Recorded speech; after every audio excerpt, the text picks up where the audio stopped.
Україна не здається і обов'язково переможе. За 18 діб повномасштабного вторгнення Росії наші війська уже знищили майже 13 тисяч російських загарбників, а це більше, ніж у 2 чеченських війнах. Про це заявив президент України Володимир Зеленський. Ми розуміємо, що у них є ще, але і ми захищатимемося і надалі, додав глава держави. Заложили в танчик.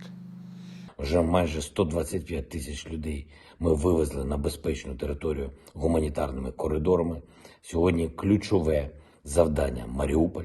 Наш гуманітарний вантаж, наша колона у 2 годинах від Маріуполя. Всього лише 80 кілометрів.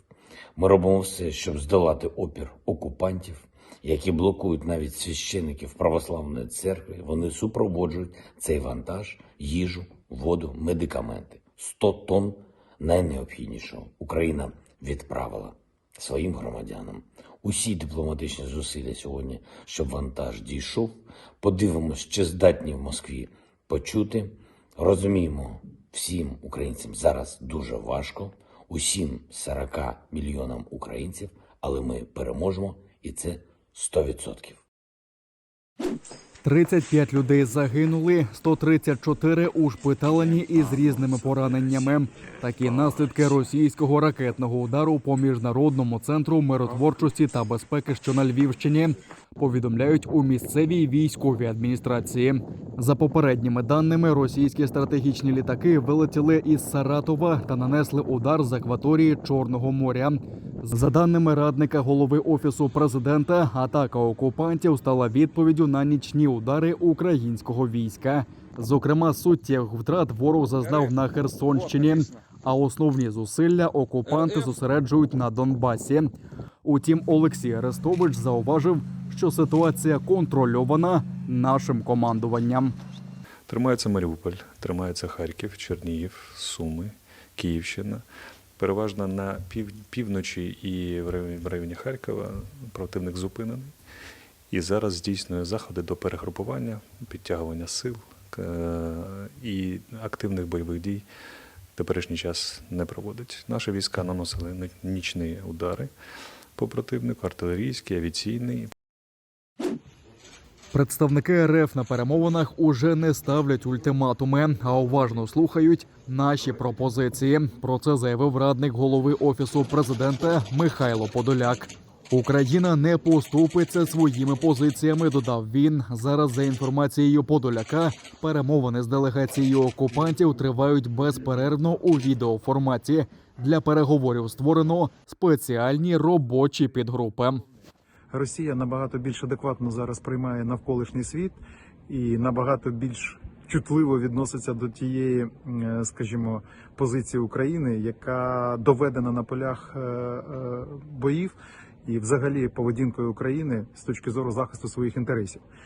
Наші пропозиції на столі, вони дуже жорсткі, вони стосуються перш за все відводу військ, припинення вогню і таке інше. Ми принципово не поступимось ні в яких позиціях. Росія вже це розуміє, Росія починає конструктивно розмовляти. Я думаю, що на якісь конкретні результати ми вийдемо буквально в лічені дні. Марні спроби створити окупаційні адміністрації. У Мелітополі, де днями за відмову співпрацювати окупанти викрали міського голову Івана Федорова, з'явилася колаборантка, нібито виконувачка обов'язків мера. Це депутатка міськради Галина Данильченко із фракції «Опозиційний блок». У зверненні до мелітопольців, які вимагають від окупантів відпустити законного мера, Данильченко закликала прийняти загарбників. У відповідь міські депутати закликали Офіс Генпрокурора негайно розпочати провадження по Данильченко та її політичній силі. Там повідомили, що депутатці уже оголошено підозру у державній зраді. Колаборантку у своєму зверненні згадав і президент.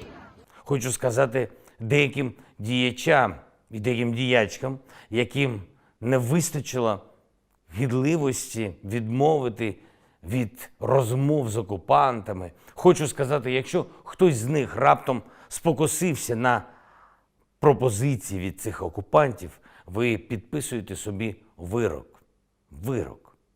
Піти слідом за більш ніж 12 тисячами окупантів, які не змогли зрозуміти вчасно, чому на Україну не варто посягати. Псевдореспубліка пішла за російським кораблем, а херсонці чинять спротив чужинцям. Московити не полишають надію проголосити у тимчасово загарбаному місті окупаційну адміністрацію і назвати її ХНР. Обдзвонюють місцевих депутатів, але бажаючих очолити псевдоутворення не знайшлося. Для імітації народної підтримки звідусіль звезли бабусі дідусів та встановили кілька комуністичних прапорів. Так званий мітинг завершився за півгодини, а усі учасники повантажилися до російських вантажівок і поїхали геть.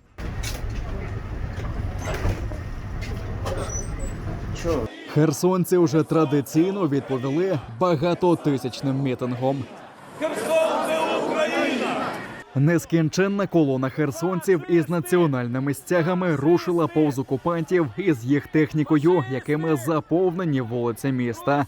Люди скандували «Слава Україні!», «Руський солдат, фашист і окупант», а самих загарбників називали «добривами». У відповідь московити відкрили вогонь, але не злякали містян. Уходи! Уходи!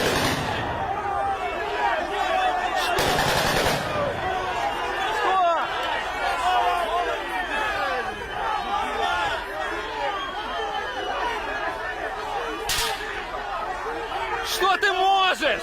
Спроба проголосити ХНР розбилася об спротив херсонців, а на екстреному засіданні Херсонської обласної ради засвідчили, що жодні псевдореферендуми не пройдуть, а Херсонщина – це Україна. Сдавайтесь!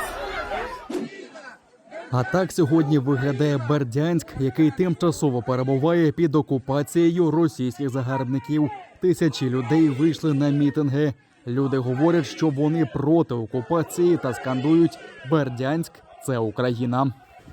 Бердянськ – це Україна! Бердянськ – це Україна!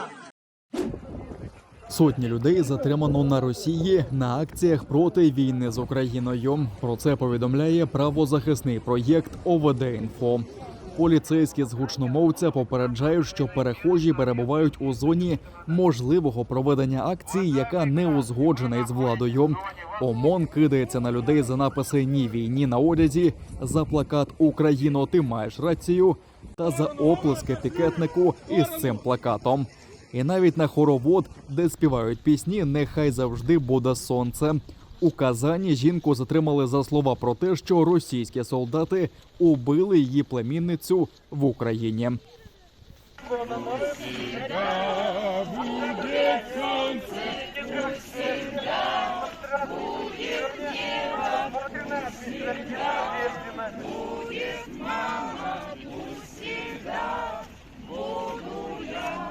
Граждане, не нарушаем общественный порядок на территории.